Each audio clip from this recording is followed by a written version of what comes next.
Šodien jums parādīšu, kā Squad.lv CMS pievienot šeit kategorijas un tajās ievietot produktus. Jā, tad sāksim vispirms ar kategorijām. Tad es pieņemu, ka jūs jau esat noskatījušies pirmos video. Šis ir turpinājums iepriekšējiem video. Tie, kas nav redzējuši iepriekšējos video, tad tiem iesakām vispirms tos noskatīties. Tātad esam publiskajā daļā Squad.lv CMS, un šeit redzam jau testa kategorijas. Šeit nospiežot mums atverās vaļā apakškategorija, uz kuras mēs varam spiest, un tad mēs redzam šeit preci. Jā, tās kategorijas var būt līdz pat 4 līmeņiem. Normālos apstākļos veiklos, internetu veiklos iebūvē līdz 3 līmeņiem, šajā veiklā ir līdz pat 4 līmeņiem, tas ir ļoti, ļoti īpaši. Mācību vajadzībām šeit zem šīm visām kategorijām pievienosim jaunu kategoriju. Tātad iepriekšējos video rādīju, kā var ieiet Squad.lv CMS administratoru lapā, to es tagad nemācīšu. Tātad šeit viņa ir atvērta citā tabā, viss jau sagatavots. Tātad iesim uz sadaļu moduļi, tālāk mums ir kategorijas. Sadaļa blokā veikals, sadaļa kategorijas, spiežam uz kategorijas, un šeit mēs redzam 4 blokus. Redziet, te ir L1, L2, L3 un L4. Tātad katrs L nozīmē vienu kategoriju un apakškategoriju. Tātad, kā redzams, šeit ir mums visas kategorijas, un pēdējā ir komplektējušie datoriem. Tātad aizjām uz administratoru sadaļu, un redzam šeit komplektējušie datoriem.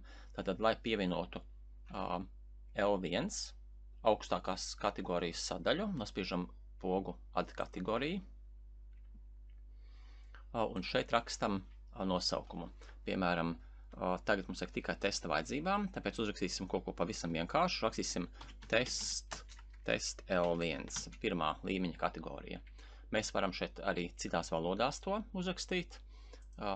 Mainot šeit valodu, tad šeit parādās iespēja uzrakstīt citā valodā. Ja, mēs to tagad nedarīsim, tiem, kam vajag, tie raksta arī citās valodās. Tātad dotā brīdī kategoriju nosauksim test L1. URL, tas nozīmē links, var ierakstīt, var nerakstīt. Ja mēs nerakstīsim, tad viņš automātiski ņems no mūsu nosaukuma. Viņš tā arī ierakstīs test L1. Mēs varam tad neaizpildīt. Tie, kas vēlās, var aizpildīt kaut ko īpašu. Aprakstu var ierakstīt un var ielikt bildi. Tad mēs to visu nedarīsim. Bildi ieliekās tāpat kā jebkurā citā programmā, spiežot pogu pievienot bildi, un tad jūs izvēlaties no datora savu bildi, kādu jūs vēlaties. Tas viss pavisam vienkārši. Un šeit ir display order secība. Kājā secībā jūs gribat, lai viņš rāda. Ja mēs gribam, lai viņš rādās šeit pašā apakšā, tad mums būs jāliek cipariņš 7, jo mums ir 1, 2, 3, 4, 5, 6 kategorijas. Mēs gribam, lai viņi būtu 7. pašā apakšā. Mēs varam mierīgi uzrakstīt 99, lai garantētu, ka viņš būs tiešām apakšā, bet mēs ieliksim 7, jo tas būs 7. pēc kārtas. Tad spiežam saglabāt. Šeit parādās test 1, test L1 ar order 7. Atveram tagad vaļā, refrešojam lapu, un mums te parādījās mūsu jaunā kategorija. Nospiežam uz viņus, un te būs tukšums, te nebūs nekādi produkti. Tagad mēs teorētiski varam saklikt produktus jau šeit, bet mēs mācību vajadzībām ieliksim vēl apakškategorijas, lai pamācītos, kā tas strādā. Ja? Tātad te šajā blokā ir pirmā līmeņa kategorijas. Mēs gribam tagad zem test L1 ielikt nākamo kategoriju, tad jāiet uz bloku L2. Un šeit jāizvēlās mūsu jaunā kategorija test L1. Mēs šeit izvēlamies, un tagad spiežam pievienot otrā līmeņa kategoriju. Mācību vajadzībām atkal izmantojam to pašu nosaukumu, test tikai L2 šoreiz. Tāpat tās varam rakstīt, varam nerakstīt linku, pierakstus, aprakstu. Display order varam arī nerakstīt šoreiz, jo viņš būs viens pats. Varam pildt bildi, āķīt atstājam, kad tas ir aktīvs, ja? Lai viņš tur rādītos. Spiežam saglabāt. Tagad mums zem test L1 ir test L2. Ejam uz publisko daļu, refrešojam lapu, spiežam uz test L1 un redzam, ka mums parādies test L2 apakšā. Tagad spiežot uz test L2, viņš rādīs, ka šeit nav produkti, un mēs varam saklikt produktus apakškategorijā test L2. Ja? Tādā veidā mēs varam visu mūsu katalogu sakonfigurēt, pielāgot mūsu vajadzībām. Tātad ātri uztaisīsim līdz pašam galam, test L2, izvēlamies šeit L3 blokā L2 kategoriju, zem kuras L2 kategorijas mēs gribam izveidot L3. Spiežam add new, rakstam atkal nosaukumu, test L3. Viss tas pats, saglabāt. Tagad zem L4 es varu pievienot L4 kategoriju, es varu pievienot zem L3. Tad izvēlamies L3 kategoriju, spiežam pievienot, nosaucam test L4 un spiežam saglabāt. Tagad mums ir 4 kategorijas. Tātad spiežot L1, L2 un L3, bet kā redzat, L4 nevarās vaļā. Šeit spiežot L3, L4 parādās šeit bloka tā kā kārts veidā, jo, ja mēs uztaisīsim L4 šajā menu, tad būs pārāk liels mešs. Parasti netaisa dziļāk pa 3 līmeņiem.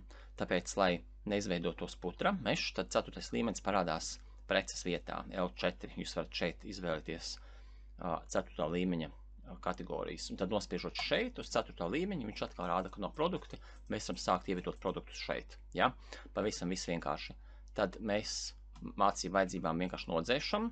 Tātad, ja mēs nodzēšam L1, pašu augstāko, test L1, tad pats pēc saprotams, ka izdzēsīsies arī visi pārējie L2, L3, L4. Tātad ejam uz administratoru sadaļu, kur ir mūsu izveidotais 1. līmeņa kategorija. Vienkārši spiežam podziņu dzēst, piekrītam tiešām dzēst, un visi, kas ir zem šīs kategorijas, viss mums nodzisa. Ja? Tā viņš parādīja 4 no 4 lapa nav atrasta, jo links rāda, ka mēs esam vēl joprojām tajā kategorijā. Redziet, test L3 linkā rāda. Šādas kategorijas vairs neeksistē, tāpēc viņš rāda 4 no 4 lapa nav atrasta. Tas ir standarta neatrastas lapas numurs. Ejam atpakaļ uz veikals, un mūsu kategorija ir izdzēsta. Ja? Tātad tādā veidā mēs ievietojam jaunas kategorijas, pievienojot bildes, pievienojot linku nosaukumus. Piemēram, aiziesim uz komplektējošiem datoriem. Un kā redzat, šeit ir computer components. Ja? Tātad aizējam tagad uz komplektējošiem datoriem, nospiežam rediģēt, un redzam, ka URL, tas links, ir computer components. Tātad šeit tas, kas tiek ierakstīts, tas attēlojas šeit linkā. Ja? Tas ir ļoti labi priekš SEO, priekš mājaslapas popularitātes meklētāju engineos, lai te būtu ļoti skaists links, lai būtu saprotami aprakstīts, kas tā pa lapa, kur mēs esam iegājuši. Tas ir ieteicams sakarīgi rakstīt nosaukumus. Tālāk apraksts šeit nav pievienots, bildes šeit nav arī vajadzīgs.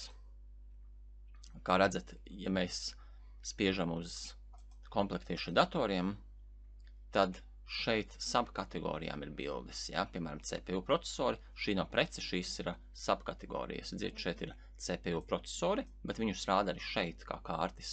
Ja? Tātad šī mazā bildīte ir L2, mēs aiziem uz komplektējušiem datoriem, kur ir procesori, spiežam rediģēt, un tagad mēs redzam to bildīti. Ja? Tātad šeit mēs ieliekam bildīti, kas rādās šeit kārtī. Ļoti smuki izskatās un sakarīgi tā kā pienākās. Ja, tad tādā veidā mēs taisam kategorijas. Nākošajā video es jums parādīšu, kā tieši pievienot preci. Pavisam vienkārši. Nākošā video parādīšu.